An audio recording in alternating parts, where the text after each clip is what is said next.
سورہ حشر کو دیکھیے گا، فرمایا وَلَا تَكُونُوا كَالَّذِينَ نَسُوا اللَّهَ فَأَنسَاهُمْ أَنفُسَهُمْ، ان لوگوں کی طرح نہ ہو جانا جنہوں نے اللہ کو بھلا دیا تو اللہ نے پھر انہیں ان کا اپنا آپ بھی بھلا دیا، انہیں اپنی بھی ہوش نہیں رہی، وہ ایسے مسائل میں گھر گئے، وہ ایسی آزمائشوں میں الجھ گئے، وہ ایسی دنیا داری کے اندر الجھے کہ انہیں اپنا بھی پتہ نہ چلا۔ اب تو ڈھونڈتا پھرتا ہوں اے اقبال اپنے ہی آپ کو، اب تو ڈھونڈتا پھرتا ہوں اے اقبال اپنے آپ کو، آپ ہی گویا مسافر آپ ہی منزل ہوں میں۔ جب انسان خدا فراموش ہوتا ہے تو خود فراموش ہو جاتا ہے۔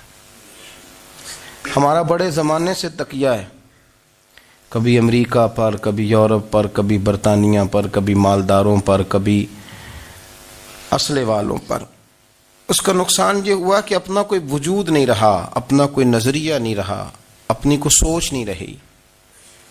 ایسے محسوس ہوتا ہے کہ کوئی منشور نہیں، کوئی دستور نہیں، لگام منہ میں ہے اور اس کا سرا کسی کے ہاتھ میں ہے، وہ جدھر چاہتا ہے ہمیں گھما لیتا ہے۔ اللہ فرماتے ہیں یوں نہ ہو جانا کہ تم رب کو بھلا دو اور پھر تمہیں اپنا آپ بھی بھول جائے۔ اولئک ھم الفاسقون، فرمایا یہ وہ لوگ ہیں جو نافرمان ہیں اللہ کے، یہ نافرمان ہیں۔ جب یہ نظریہ بن گیا، جب یہ ذہن بن گیا کہ پیدا اللہ نے کیا ہے، دینا اللہ نے ہے، عطا کرنے والا اللہ ہے، نوازنے والا اللہ ہے، تو پھر ساری توجہ دنیا داروں کی طرف رکھنا، میں اللہ والوں کی طرف توجہ رکھنے کا قائل ہوں، میں وہ سمجھتا ہوں، ہم اس چیز کے قائل ہیں، لیکن وہ بھی کوئی آستانہ ہے کہ جہاں حق مرشد کا نعرہ تو بڑا لگے پر رب کا نام ہی نہ سننے کو ملے۔ یہ بھی کوئی بات ہوئی کہ جہاں یہ تو نعرہ زور سے لگے کہ جیوے جیوے مرشد جیوے، لیکن استغفار کا درس ہی نہ ملے۔ جہاں ہر وقت یہ بتایا جائے کہ یہاں آ گئے تو بچ گئے، کیسے بچیں گے؟ میرے رسول پاک علیہ السلام کا دروازہ سب سے بڑا دروازہ ہے، حضور کا دروازہ سب سے بڑا دروازہ ہے، لیکن میرے دوستو یاد رکھنا، نبی پاک علیہ السلام نے بھی لوگوں کو جب رستہ دکھایا ہے تو رب کریم کا رستہ دکھایا ہے، اللہ کا رستہ دکھایا، اللہ کریم کا رستہ دکھایا، لوگوں کو رب کی طرف توجہ کرائی۔ میرے رسول کریم سید عالم صلی اللہ تعالی علیہ وسلم نے لوگوں کی اللہ کی جانب توجہ کرائی اور لوگوں سے یہ کہا کہ وہ اپنے رب کریم کی جانب اپنا ذہن رکھیں، اپنی توجہ اپنے اللہ کی جانب مبذول کریں۔ میری بات کو اچھے طریقے سے سمجھیے گا، علم اللہ تبارک و تعالی عطا کرتا ہے تو اسے اللہ کی عطا ہی سمجھنا چاہیے۔ کچھ لوگوں کے پاس علم ہوتا ہے پر علم نافع نہیں ہوتا، وہ ٹامک ٹونجا مارتے رہتے ہیں ساری زندگی۔ علم کو اللہ کی عطا سمجھیں، اپنی عقل پر، اپنے شعور پر زیادہ بھروسہ نہ سمجھیں، نظر اللہ پہ رکھیں۔ حضرت مولا علی شیر خدا کرم اللہ تعالی وجہہ الکریم سے کسی نے پوچھا تھا بڑا عالم کون ہوتا ہے؟ ہمارے ہاں تو اب وہ والے عالم پائے جاتے ہیں نا، اللہ ماشاءاللہ، جو ممبر پہ بیٹھتے ہیں تو دعوے ہی دعوے، ممبر پہ بیٹھتے ہیں تو دعوے ہی دعوے، اس طرح کے عالم ہمارے ہاں پائے جاتے ہیں، وہ ہر بات میں دعویٰ کرتے ہیں، میں یہ کر دوں گا، میں وہ کر دوں گا۔ یہ مزاج علماء کا نہیں۔ حضرت علی المرتضیٰ سے کسی نے پوچھا بڑا عالم کون ہوتا ہے؟ فرمایا بڑا عالم وہ ہوتا ہے کہ جسے مسئلے کا پتہ نہ ہو تو وہ کہہ دے مجھے نہیں پتا، میں پتہ کر کے بتاؤں گا، غلط بات بیان نہ کرے۔ امام مالک سے کسی نے کوئی مسئلہ پوچھا تو آپ فرمانے لگے مجھے اس سوال کا جواب نہیں آتا، ہمارے بزرگ سمجھاتے کیا ہیں؟ وہ کہنے لگا آپ اتنے بڑے امام ہیں تو اس سوال کا جواب نہیں آتا۔ آپ فرمانے لگے اگر مجھے ہر سوال کا جواب آتا پھر تو میں خدا ہوتا، مجھے ہر سوال کا جواب نہیں آتا، مجھے تو اتنا آتا ہے جتنا میرے رب نے مجھے عطا کر دیا ہے۔ اپنی نظر اللہ پہ رکھیں، نکل آئیں اس معمے سے باہر کہ میں کوئی بلا ہوں، مجھے بڑا پتہ ہے، میرے پاس 6 ڈگریاں ہیں، مجھے 10 جگہ پہ تدریس کا شغف حاصل ہے، اس سے نکلیں باہر۔ قرآن مجید دیکھیے گا، اللہ تعالیٰ نے ارادہ قدرت فرمایا کہ میں حضرت آدم کو بناؤں گا، پھر بنانے کے بعد فرمایا فرشتوں سجدہ کرو آدم کو، سب نے سجدہ کیا الا ابلیس ابا واستکبر وکان من الکافرین، سب نے سجدہ کیا سوائے ابلیس کے، اس نے انکار بھی کیا، تکبر بھی کیا اور کافروں میں سے ہو گیا۔ تو یہ جب اللہ تعالیٰ نے سجدہ کرایا تو کیسے کرایا؟ اللہ تبارک و تعالیٰ نے نا حضرت آدم کو علم سکھایا خود. وعلم آدم الاسماء کلہا. خود اللہ فرماتے ہیں کہ میں نے جناب آدم علیہ السلام کو تمام اشیاء کے نام سکھائے، سب اشیاء کے نام سکھائے. تو وہ چیزیں پھر میں نے نا، اللہ فرماتے ہیں میں نے فرشتوں پہ پیش کی. میں نے کہا کہ بتاؤ ان کے نام کیا ہے. تو فرشتوں نے جو جواب دیا ہے وہ سمجھنے والا ہے. اللہ نے چونکہ خود علم سکھایا تھا حضرت آدم کو، جناب آدم سکھایا تھا، لیکن فرشتوں کو نہیں سکھایا تھا. تو اللہ کریم نے فرمایا فرشتوں اب یہ بتاؤ ان چیزوں کے نام کیا ہیں. تو فرشتے کیا کہتے ہیں؟ فرشتے عرض کرتے ہیں قالوا سبحانک لا علم لنا. آپ کبھی یقین کریں اس چیز کی لذت لیں تو مزہ آ جائے. کہا قالوا سبحانک، کہنے لگے تو پاک ہے. قالوا سبحانک، کہنے لگے تو بھئی آدم علیہ السلام کو نام سکھا لیے، پھر فرشتوں کے سامنے وہ چیزیں پیش کر کے کہا ان چیزوں کے نام بتاؤ. تو فرشتے کیا کہتے ہیں؟ کہتے ہیں قالوا سبحانک، تو پاک ہے، لا علم لنا، ہمارے پاس کوئی علم نہیں، الا ما علمتنا، ہمیں تو اتنا پتہ ہے جتنا تو نے ہمیں سکھا دیا ہے. ہمیں تو اتنا پتہ ہے جتنا تو نے ہمیں، لا علم لنا، ہمارے پاس کوئی علم نہیں ہے، اتنا ہی پتہ ہے جتنا تو نے ہمیں سکھا دیا ہے، اس سے زیادہ ہمارے پاس علم. اور یہ کیوں تو نے ہمیں جتنا سکھایا اتنا پتہ ہے. فرشتے یہ نہیں کہتے یا اللہ تو زیادہ سکھا، آدم کو دیا تو ہمیں بھی دے. یہ نہیں فرمایا. فرمایا انک انت العلیم الحکیم، اے اللہ تو علم والا بھی ہے اور حکمت والا بھی ہے. تجھے پتہ ہے کس کو کتنا دینا ہے. جتنا تو نے مناسب سمجھا جناب آدم کو دیا، اور جتنا تو نے بہتر سمجھا وہ تو نے ہمیں عطا فرمایا. تو اگر آپ کے پاس علم ہے، کہیں نالج ہے، تو اس کو اللہ کی عطا سمجھیں. ہمارے ہاں بہت سارے لوگ بن کے بیٹھ جاتے ہیں. میں اکثر کہتا ہوں کہ پھر وہ دعوے کرتے ہیں میرے علاقے والے جاہل ہیں، میرے شہر والے جاہل ہیں، میرے خاندان والے پڑھے نہیں. یہ آپ کا دعویٰ ہے، یہ آپ کو خراب کر دے گا. ہم نے بہت سارے ایسے لوگ دیکھے جو بہت بڑے عالم تھے، لیکن اللہ جب لینے پہ آیا تو عقل ہی لے گیا، شعور ہی چلا گیا، حافظے ختم ہو گئے. آپ دیکھتے ہیں بڑھاپے میں کچھ لوگ ایسے ہوتے ہیں کہ جن کو یہ بھی یاد نہیں رہتا کہ میرا نام کیا ہے، میں کہاں ہوں، مجھے کدھر جانا ہے. تو اس وقت سے اللہ کی پناہ مانگیں اور اپنی نظر اپنے رب کریم کی جانب رکھیں. اللہ کی جانب اپنی نظر کو مبذول رکھیں. دوسری بات، علم کے بعد ایک چیز آتی ہے جس کا نام ہے ہدایت، جس کا نام ہے تقوی، جس کا نام ہے پرہیزگاری، جس کا نام ہے عمل، عبادت، ریاضت. یہ بھی اسی وقت ہی نصیب ہوتی ہے جب میرا رب کریم نصیب فرما دیتا ہے. ہم نے نا نیکی کا اپنا اپنا سٹیٹس بنا لیا ہے، اپنا اپنا معیار بنا لیا ہے. کچھ لوگ کہتے ہیں کہ جناب مسجد میں سیمٹ کا توڑا دینے سے بہتر ہے کسی غریب کو آٹے کا تھیلا دے دو. اب اس نے اپنا مزاج بنا لیا نا نیکی کا، اس نے اپنا سٹیٹس بنا لیا ہے. میرا یہ سوال ہے کہ نبی پاک صلی اللہ تعالیٰ علیہ وسلم جب مدینہ شریف آئے تھے تو حضور نے سب سے پہلے غریبوں میں آٹا تقسیم کیا تھا کہ سب سے پہلے مسجد بنائی تھی؟ کیا عجیب لوگوں کا رنگ ہے. اپنی مرضی کی ہدایت، اپنی مرضی کا تقوی، اپنی مرضی کا معیار. مسجد کوئی بڑا چھوٹا خطیب بھی میری طرح کا ہونا تو وہ مسجد میں بیٹھ کے جب نبی پاک کی بات کرتا ہے تو کہتا ہے میرے رسول پاک غریبوں کا سہارا بن کے آئے. وہ غریبوں کی بات کرتا ہے، مسکینوں کی، لاچاروں کی، کمزوروں کی بات. تو مسجد ہی تو وہ ادارہ ہے جہاں سے غریبوں کی بات ہو رہی. تو اب لوگوں نے غریب کو اور مسجد کو لڑانا شروع کر دیا. اس کو لڑاؤ کہ مسجد میں پیسے دینے سے بہتر ہے آپ غریب کو آٹے کا تھیلا دے دیں. آپ یہ کیوں نہیں کہتے کہ مسجد میں بھی آپ توڑا دیں ایک سیمٹ کا اور ساتھ غریب کو بھی خدمت کریں؟ یہ کیوں نہیں تقویٰ؟ اپنی اپنی مرضی کا مزاج، اپنی اپنی. کچھ لوگ کہتے ہیں چھوڑو جی، ساری زندگی انسان نماز پڑھتا رہے اور پھر گالیاں بھی دیتا رہے، بندہ داڑھی بھی رکھ لے اور جھوٹ بولنا بھی نہ چھوڑے. تو یہ آپ نے اپنے پاس سے تقوی کا معیار بنایا.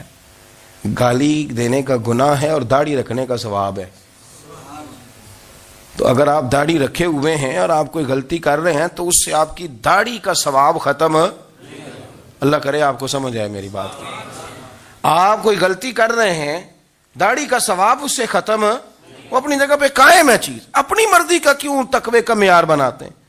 تقوی کا مزاج اپنی مرضی کا نہ بناؤ، اللہ کی بارگاہ سے دعا مانگو کہ یا اللہ ہمیں ہدایت کا نور عطا فرما، اللہ تو ہمیں رستہ دکھا، تو بتا کہ ہدایت کیا ہے۔ تو رب فرماتا ہے اللہ ولی الذین آمنوا، اللہ مومنوں کا مددگار ہے، یخرجہم من الظلمات الی النور، وہ انہیں اندھیروں سے نکالتا ہے اور نور کی طرف روشنی عطا فرماتا ہے، اندھیروں سے نور کی طرف اللہ لاتا ہے۔ اللہ ولی، اللہ مومنوں کا ولی ہے، وہ انہیں اندھیروں سے نور کی طرف نکالتا ہے۔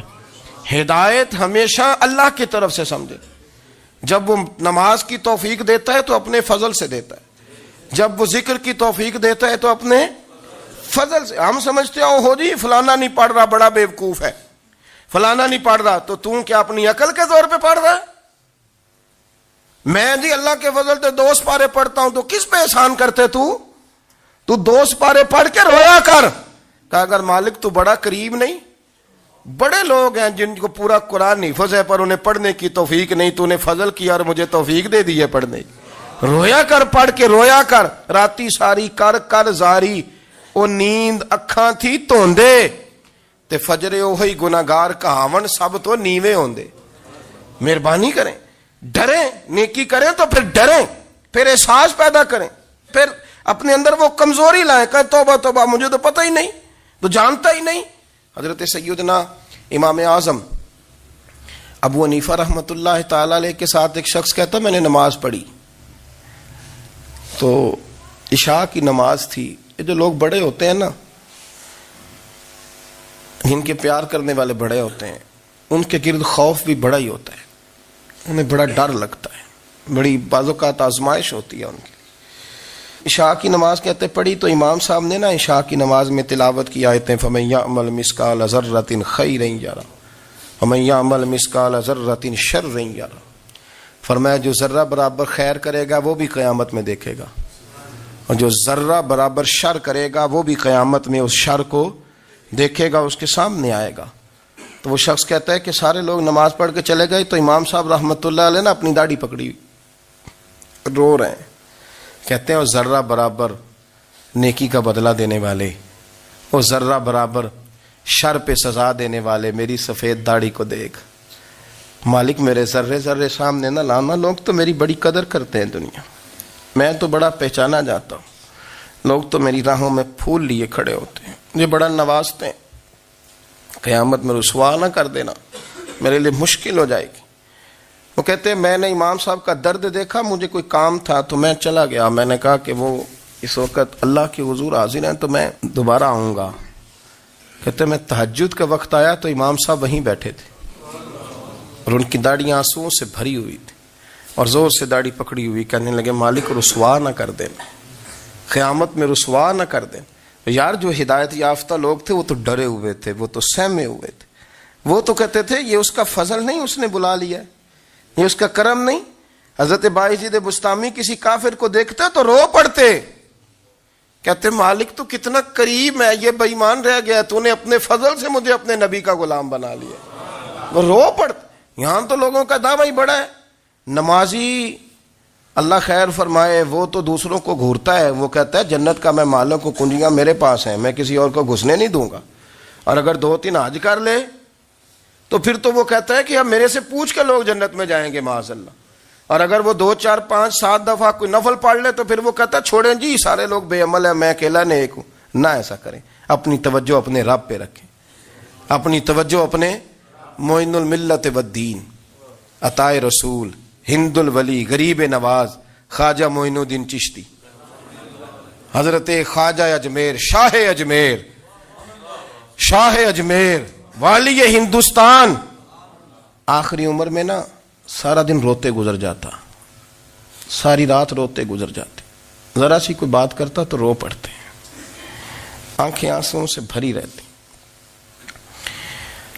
کئی دفعہ آپ نے بھی پریشان ہو جاتے ہیں نا کہ یار تو ایک بات کی جان ہی نہیں چھوڑ رہا، تو خواجہ قطب الدین صاحب بختیار کاکی سے لوگوں نے کہا کہ آپ مرشد سے بات کریں، اتنا بھی تو نہیں نہ رونا چاہیے، ہر وقت اس کے آنسو کی کریے، عاشق دا کام ہی رونا تونا تے بنا رویوں نہیں منظوری، یہ عاشق سدا ہی روندا رہندا ہے، پاویں وصل ہوئے تے پاویں دوری، ہر وقت رونے کا کیا مطلب ہے؟ تو خواجہ قطب صاحب کہتے ہیں میں قریب گیا تو میں نے پیر دبائے، میں نے کہا سونیا لوگ تو کچھ بھی نہیں کرتے، تو نے تو کمال کر دیا، 90 لاکھ آدمی مسلمان کر دیا، دنیا کچھ نہیں کرتی، تو نے 50 سال ساری رات مسلح پہ بیٹھ کے رب راضی کیا۔ تو شہزادہ تھا، حضور کی اولاد تھا، لیکن معین الدین تیرا ایک پلاٹ بھی نہیں، تو نے طالب علم پالے، انہیں غریبوں کو دیا، تو نے نوازا، کوئی شے نہیں تیرے پاس، ہر چیز تو نے، ساری رات روتے ہو، سارا دن روتے ہو۔ تو خواجہ قطب الدین صاحب کہتے ہیں میں نے جب عرض کیا تو خواجہ صاحب مجھے گلے لگا لیا، چیخ مار کے روئے، کہنے لگے قطب الدین پتر داڑھی سفید ہو گئی، جانے کا وقت آ گیا، جو تو نے نیکیاں گنوائی ہیں وہ ہیں صحیح میرے پاس، پر یار کی بارگاہ میں پیش کرنے کے قابل ایک بھی نہیں، ایک بھی نہیں۔ تو بارگاہ تو دیکھ کتنی بڑی ہے، رسول کریم کی بارگاہ میں پیش کرنے کے قابل ان میں سے ایک بھی نہیں، تو آستانہ دیکھ کتنا بڑا ہے، کیا پیش کروں گا، کیا عرض کروں گا حضور کی بارگاہ میں، کس طرح۔ وہ یار جو بڑے تھے وہ تو ڈرے ہوئے تھے، سہمے ہوئے تھے، وہ تو بڑی آزمائش میں تھے، لیکن میرا اور آپ کا رٹا 2 نمازیں پڑھ کے 6 نمازوں کا دعویٰ کرنا اور لمبی چوڑی کہانیاں بنانا اور اپنے منہ سے اپنی تعریفیں کرنا، اس سے تھوڑا باہر آئیں۔ رزق بھی میرا اللہ ہی دیتا ہے، علم بھی اللہ دیتا ہے، رزق بھی۔ بڑے بڑے فقیروں کو مالدار ہوتے دیکھا، بڑے بڑے مالداروں کو فقیر ہوتے دیکھا، بڑے بڑے۔ میرے ایک بڑا سخی قسم کا سجن ہے، بڑا پیارا ہے، میں اسے سخی مانتا ہوں، میں نے اپنی پریشانیوں کے دنوں میں بھی اس شخص کو سخی دیکھا۔ ایک دن رات کو مجھے ٹیلی فون کر کے کہنے لگا کدھر ہو؟ میں نے کہا میں گھر ہوں۔ نہیں اکثر سفر میں ہوتے ہو نا؟ اور میں نے کہا طبیعت کیسی ہے؟ ٹھیک ہے، بس حال چال پوچھنا تھا۔ میں نے سمجھائی، میں نے کہا یار یہ کوئی مسئلہ ہے، ورنہ رات کے 2 بجے کوئی حال پوچھنے کو فون تو نہیں نہ کرتا، کوئی مطلب ایسا تو مسئلہ نہیں نا۔ تو میں نے بیک کال کی، میں نے کہا یار میری بات سن، مسئلہ کیا؟ کہ نہیں کچھ نہیں دل کر رہا تھا۔ میں نے کہا میری گل سن، رہے ہیں اسی 4-5 سال کٹھے، میں تین جاننا، اصل بات کر۔ کہنے لگا مکان بھی بڑا ہے، سارا کچھ ٹھیک ہے، پر وہ بڑا ہی بے نیاز ہے، کچھ حالات اس قسم کے آ گئے ہیں کہ لوگوں کو بتاؤں بھی تو لوگ ماننے کو تیار نہیں، زیادہ نہیں، مجھے نا تھوڑے سے پیسوں کی ضرورت ہے، کوئی 15-20 ہزار اگر مل جائیں، میری ضرورت۔ آپ یقین کریں میں روتا رہا ساری رات۔ میں نے کہا مہربانہ تیرا کس طرح کرانگے، اس سے لے کے زمانہ استعمال کرتا تھا، پر بے پرواہی ویخ نہ سجڑ دی، جتھے کسے دی پیش نہ جاوے، انہیں تاجاں والے در در رولے تے منگتے ہیں تخت بٹھاوے۔ سجنا کسے نو کارا مل دئی، کوئی کعبے خالی آوے، واللہ خیر الرازقین، وقت تو دائیں بائیں نہ جا، رزق تو تجھے میں دوں گا، میں ہوں بہتر رزق دینے والا۔ بڑے بڑے بادشاہ، بڑے بڑے شہنشاہ، بڑے بڑے لوگ، ہاتھوں میں کاسے، فقیریاں۔ ام ربیہ کہا کرتی تھیں، بڑی نیک اور صالح خاتون تھیں، وہ کہتی ہیں کہ میں نا بڑے امیر آدمی کی بیوی تھی، اپنے شوہر کے ساتھ چھت پہ بیٹھی تھی تو نیچے فقیر مانگنے والا آیا، اس نے بڑے درد سے صدا کی تو میں نے اپنے شوہر سے کہا کچھ دے دیں، کہا دفع کر، ان لوگوں نے دھندا بنایا ہوا ہے۔ کہتی میں میکے سے بھی بڑا مال لے کے آئی تھی، میرے ماں باپ بڑے امیر تھے، تو میں نے نا چوری اپنے خامہ سے نظر بچا کے باتھ روم جانے کے بہانے گئی اور نیچے جا کے 5 دینار میں نے اس فقیر کی ہتھیلی پہ رکھے۔ کہتے اس نے 5 دینار دیکھے، پھر میری طرف دیکھا تو میں نے اس کی آنکھوں میں آنسو چمکتے دیکھے۔ کہنے لگے بی بی رب تیرا بھلا کرے، میں 3 دنوں کا بھوکا ہوں۔ کہ وہ چلا گیا، میں گھر آ گئی، جب باہر آئی تو میرا شوہر کہنے لگا تو اتنی اب اتنی تو تیز ہو گئی ہے اور تو اتنی خود مختار ہو گیا، میرے بغیر پوچھے مال خرچ کرے گی، جا تجھے 3 طلاقیں۔ کہتی میں بالدار اور وزادار باپ کی بیٹی تھی، طلاق لے کے گھر آئی تو میرا باپ ٹوٹ گیا، چارپائی پہ چلا گیا، اوہو یہ کیا بن گیا۔ کہتی بڑی تکلیف رہی، 1-2 سال کے بعد میرے ابا نے میری شادی کر دی۔ اب جس شوہر کے پاس گئی وہ بڑا نیک تھا، پرہیزگار تھا، اللہ نے بہترین صلہ دیا۔ کہتی چھت پہ بیٹھی تھی، دروازے پہ فقیر آیا تو میں نے شوہر سے کہا کچھ دے دوں؟ کہنے لگا 5 نہ دینا، 15 دینا، 20 دینا، میں فقیر ہوں، میں نے فقر سے دولت دیکھی ہے، اسے خالی نہ لوٹانا۔ کہتی ہے کہ میں نیچے گئی اور جب میں نے اس کی طرف دینار بڑھائے تو میری چیخ نکلی، پیسے پھینک کے میں بے ہوش ہو کے گری. میرے شوہر نے آ کے اٹھایا، اندر لے گیا، پانی منہ پہ چھڑکا، کہنے لگا تجھے کیا ہوا؟ کہنے لگی یہ جو مانگنے آیا یہ میرا پہلا شوہر تھا، وہی تھا جو کہتا تھا کہ تو 5 دینار دے آئیے جا، تجھے 3 طلاقیں. پڑھو نا حدیث پاک. میرے نبی پاک علیہ السلام نے فرمایا ایک بندہ گنجا تھا. گنجا، کوئی ترتیب آگے پیچھے ہو جائے تو مفہوم کے لحاظ سے، لیکن میں مفہوم اس کا واضح کرتا ہوں. ایک گنجا تھا، کوئی شے نہیں تھی، سر پہ بال بھی نہیں تھے، رویا کرتا تھا. اللہ تعالیٰ نے فرشتے کو بھیجا، تجھے کیا چاہیے؟ تو کہنے لگا بال آ جائیں اور تھوڑا مال آ جائے. فرشتے نے ہاتھ پھیرا تو بال بھی آ گئے تو بکریاں بھی آ گئیں، لائنیں لگ گئیں، مال ہی مال ہو گئے. دوسرے کے پاس گیا، وہ کوڑا تھا. اس کو جا کے کہا کیا چاہیے؟ کہنے لگا شفا ہو جائے اور کچھ اللہ تعالیٰ آسانی کر دے. شفا بھی ہو گئی، گائیں بھی دے دی، بھینسیں بھی دے دی، مال ہی مال ہو گئے. پھر ایک کے پاس گیا، وہ اندھا تھا، تجھے کیا چاہیے؟ اس نے کہا آنکھیں مل جائیں اور کچھ ساتھ اللہ مال دے دے. اونٹ ہی اونٹ ہو گئے. جب بڑا نواز دیا تو پھر مالک نے امتحان لینے کا ارادہ کیا. یاری تیری سونا ہے پر آزمائشاں بھی تیریاں اگ. آزمائشاں تیریاں، صحیح کہہ رہا ہوں، آزمائشاں تیریاں. یاری تیری سونا ہے پر آزمائشاں تیریاں. اے سونا پرکھیا جامدائی پہلو نہ لگاں دے لگ. اللہ نے فرمایا آزمائش کرو. سب سے پہلے گنجے کے پاس آئے، اسے کہا اللہ کے رستے میں کچھ دیکھا نہیں لگا، میرے خرچے ہی بڑے. دیکھو تو صحیح کتنی مشکل میں وقت گزارتا ہوں، حال ہی کوئی نہیں. تو اس نے کہا میں نے تو سنا ہے تو گنجا اور بھوکا ننگا تھا. کہنے لگا میں تو جدی پشتی رئیس اعظم ہوں، تو یہ کس پاگل نے کہا ہے بھاگ جا؟ اس نے کہا اچھا جیسے تو تھا ویسے ہی ہو جائے. کھیت کھلیان اجڑ گئے، پھر سے گنجا ہو گیا. حضور علیہ السلام فرمانے لگے. پھر وہ اس کے پاس گیا جو کوڑا تھا، اسے کہا کچھ دے. کہنے لگا خرچے ہی بڑے. اب پوچھ لیں کسی امیر آدمی سے، کہے گا چکی کے نیچے ہاتھ ہے میرا، میرے سے زیادہ تو اب پریشان بندہ ہی کوئی نہیں.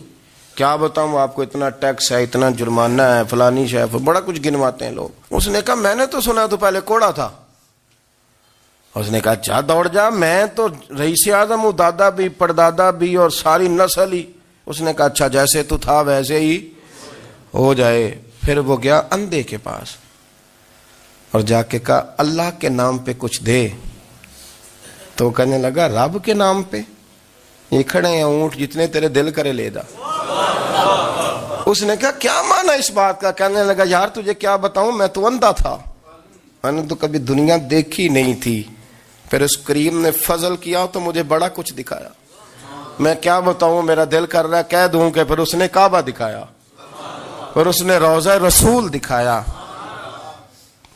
پھر اس نے ریاض الجنہ کے سجدے دکھائے، پھر اس نے اپنے محبوب کے دروازے کی رونقیں دکھائیں. اس نے بڑا کچھ دیا، اس نے بڑا نوازا. میرے پاس تو شاید میں بدکار پرانا خادم، کسے در ملی نہ ٹوئی.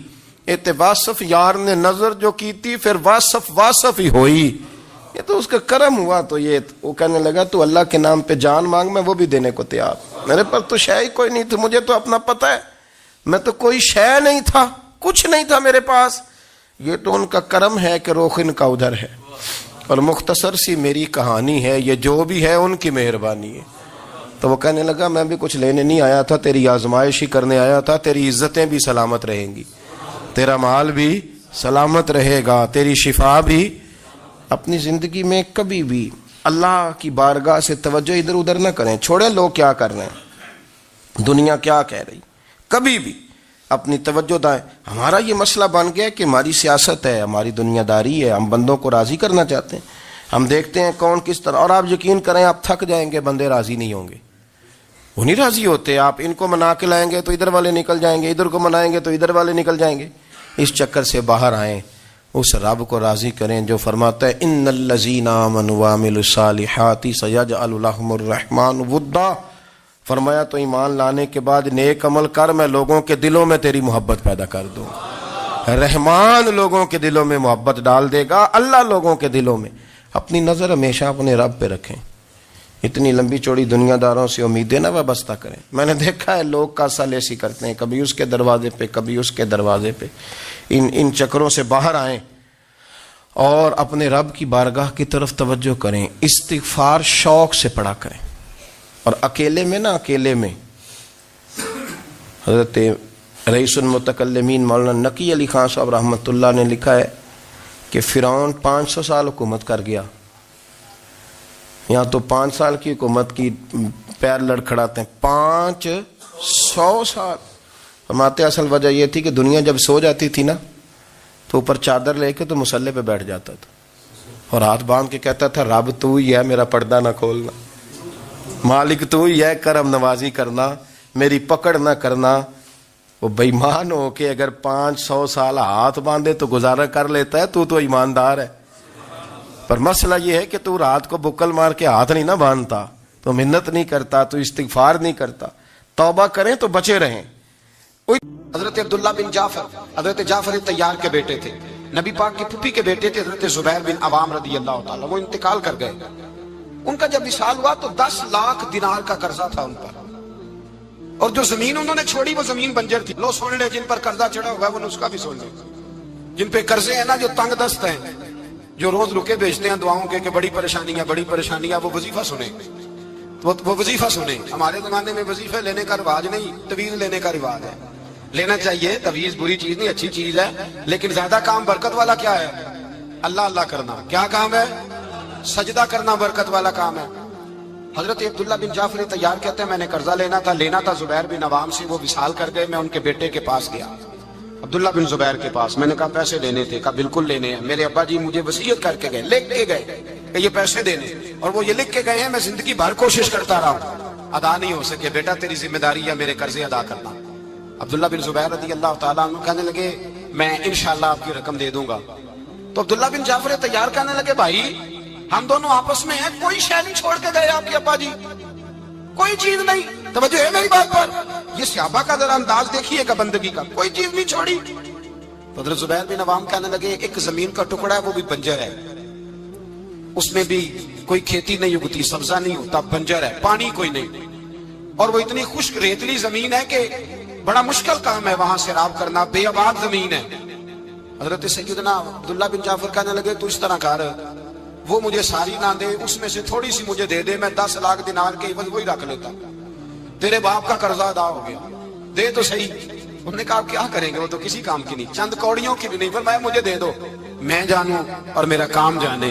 او بھائی یہ تھے بندگی والے لوگ، یہ تھے جن کا رب سے رشتہ ہے، جنہوں نے حضور کے صلی اللہ علیہ وسلم کے پاس بیٹھ کر بندگی سیکھی تھی. کہتے زمین کا ٹکڑا لے لیا، بنجر بے آباد ریتلی زمین، جب میرے حصے میں آئی پہلے دن اپنے غلام سے کہنے لگے جو جگہ تجھے زیادہ سخت لگتی ہے نا وہاں میرا مصلی بچھا دے، جو تجھے زیادہ بنجر بے آباد لگتی ہے وہاں مصلی بچھا، مصلی بچھا. غلام نے مصلی بچھایا تو عبداللہ بن جعفر نے اللہ اکبر کہہ کے نیت باندھی. یہ حضرت جعفر طیار کے بیٹے حضرت علی کے بھتیجے، انہوں نے نیت باندھی، نماز کی، سر سجدے میں رکھا، رونے لگے، کہنے لگے اللہ میں بھی تیرا بندہ اور جس سے لینے تھے وہ بھی تیرا بندہ، خدا بندہ ہمارے درمیان مہربانی فرما، کرم نوازی کر، رحمت کا فیصلہ فرما. اتنا روئے کہ مصلی بھیگ گیا. کہتے اتنا تڑپ رہے تھے کہ صحابہ اکٹھے ہو گئے ان کے گرد، مصلی بھیگ گیا. جب بھیگا ہوا مصلی نماز مکمل کر کے اٹھایا نا، کہتے مصلی اٹھایا تو نیچے سے اللہ نے پانی کا چشمہ جاری فرما دیا، اللہ نے پانی کا چشمہ جاری کر دیا. فرمایا بناؤ حوض، کرو کھیتیاں سیراب. فرماتے ہیں جہاں ایک درخت نہیں اگتا تھا اللہ نے پورا باغ اگا دیا، جہاں ایک پھل نہیں ہوتا تھا وہاں عالی شان پھل لگ گئے، قرضے بھی ادا ہوئے. حضرت زبیر بن عوام کے بچوں کے پاس مال دولت بھی بچ گیا. لوگ جب کہتے ہیں یہ ساری کس چیز کی برکت ہے، اور فرماتے ہیں یہ ساری سجدوں کی برکت ہے، یہ رب کی بندگی کی برکت ہے، یہ اس کی بارگاہ میں نماز پڑھنے کی. مسلمان توجہ نہیں کرتا، توجہ نہیں. جاگ رہے ہیں آپ حضرات؟ یہاں کوئی حکومت اعلان کرے نا کہ ہر نماز کے بعد 500 روپیہ، کتنا جی؟ میرے خیال کسی بھی نہیں ہونا مسجد.